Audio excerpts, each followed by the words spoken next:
बिस्मिल्लाहिर्रहमानिर्रहीम।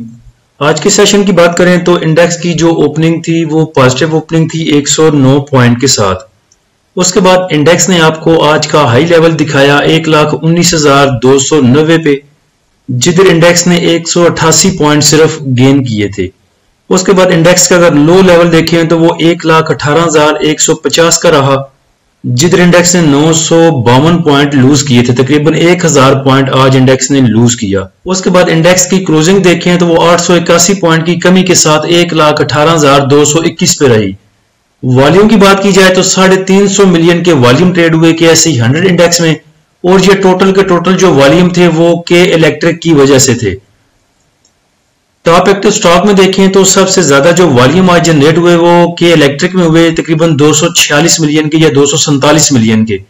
के इलेक्ट्रिक में मूव की वजह ये नोटिफिकेशन था जिसमें के इलेक्ट्रिक ने बताया था कि नेपरा ने उनको अप्रूवल दे दिया है multi year tariff transmission and distribution का, और ये मेरे ख्याल से 5 साल के लिए, 2024 से लेके 2030 तक 6 साल के लिए।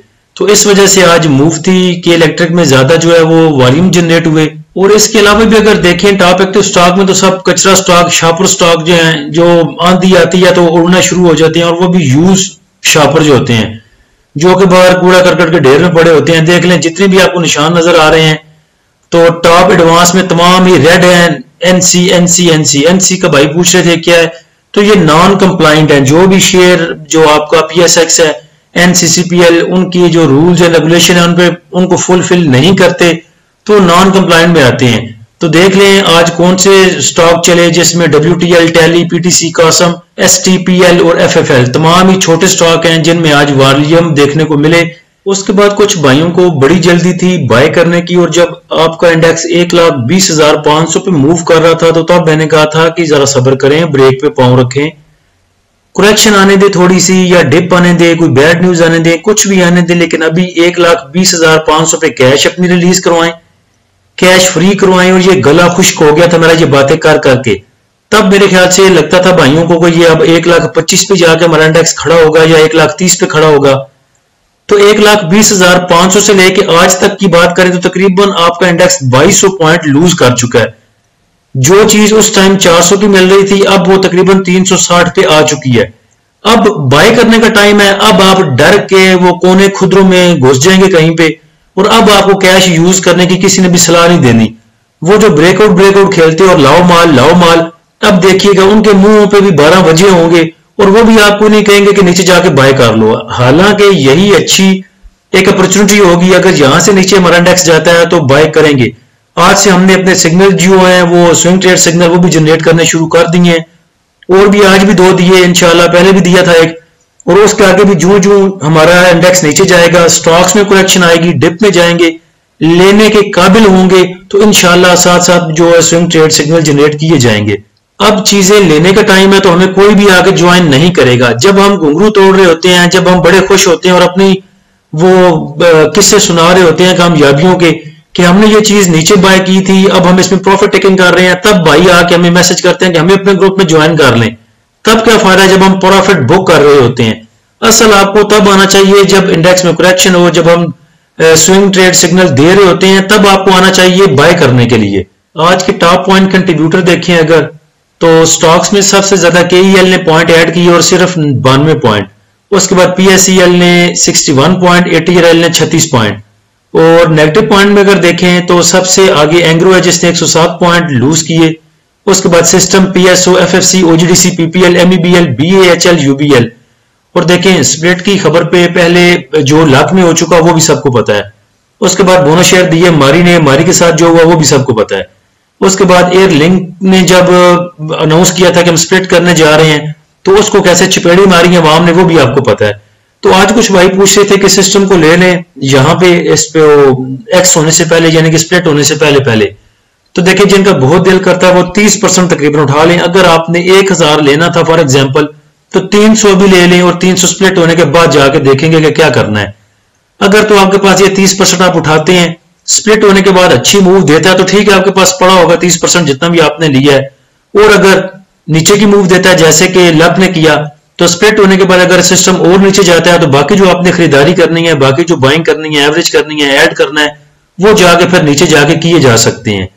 Top point contributor sector wise अगर देखें तो मिसलिनियस ने सिर्फ 50 पॉइंट ऐड किए, पावर जनरेशन ने 43 पॉइंट, रिफाइनरी ने 40 पॉइंट। उसके बाद नेगेटिव साइड पे देखें तो कमर्शियल बैंक्स ने 206 पॉइंट लूज किए, oil and gas exploration companies ने 170 पॉइंट लूज किए, oil and gas marketing companies ने 119 पॉइंट लूज किए, इन्वेस्टमेंट बैंक ने 111, टेक्नोलॉजी 103, फर्टिलाइजर 89, सीमेंट सेक्टर ने 82 पॉइंट।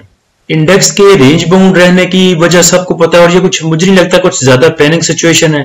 एक तो रोल ओवर वीक की वजह से, दूसरा ईद भी करीब करीब आ रही है और आपको पता है कि जब भी ईद करीब आती है तो ऐसी सिचुएशन हो जाती है। उसके बाद साथ में बजट भी आ रहा है, 3-4 चीजें इकट्ठी हो चुकी हैं जिसकी वजह से हमारा इंडेक्स जो है वो रेंज बाउंड है।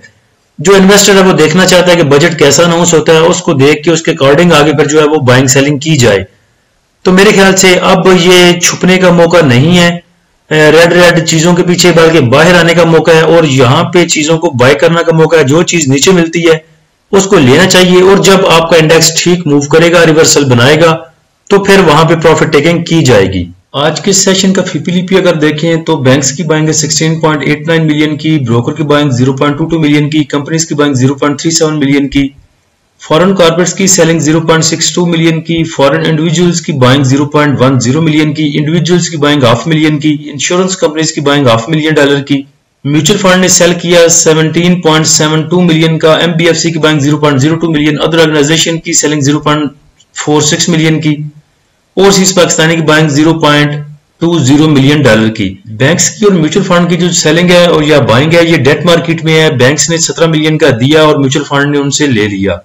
उसके बाद देखें तो सबकी पॉइंट समथिंग बाइंग सेलिंग है। और देखें आज तो जो सर्कुलर डेट की खबर थी उस पे लग रहा था कि पीएस और एसएसजीसी ऊपर जाएंगे, लेकिन मेरे ख्याल से लास्ट वीडियो में बात की थी कि 1 साल का गैप उन्होंने दे दिया है कि ये आपने इसको कवर करना है अगले फिस्कल ईयर में जो आपका 2025 और 26 वाला है। तो मेरे ख्याल से कुछ लोगों ने तब हाथ थोड़े खींच लिए कि कौन 1 साल वेट करेगा कि कब पीएसओ ने मूव देनी है, एसएसजीसी ने मूव देनी है। तो इस वजह से उसमें प्रेशर कुछ देखा गया। उसके बाद के इलेक्ट्रिक को देखें, जो भी ऐसी खबरें आती हैं के इलेक्ट्रिक में जैसी आई उसके बाद के इलेक्ट्रिक में मूव बनी, तो ऐसी खबरों के आ जाने के बाद उन चीजों को बाय नहीं किया करते। बस ये उनका चांस था, उनकी लक थी, जिन्होंने पहले के इलेक्ट्रिक को बाय किया हुआ था उसके ऊपर नोटिफिकेशन का आ जाना, अच्छी खबर का आ जाना उनके लिए पॉजिटिव पॉइंट था और अब यहाँ पे वो प्रॉफिट बुक करेंगे। अगर आपके पास पहले का लिया हुआ पड़ा है तो ट्रेलिंग स्टॉप लगाएं और प्रॉफिट को जाया ना होने दें। ट्रेलिंग स्टॉप यूज करें, जहां से ये वापस आने की कोशिश करेगा तो आपका प्रॉफिट के साथ निकल जाएगा।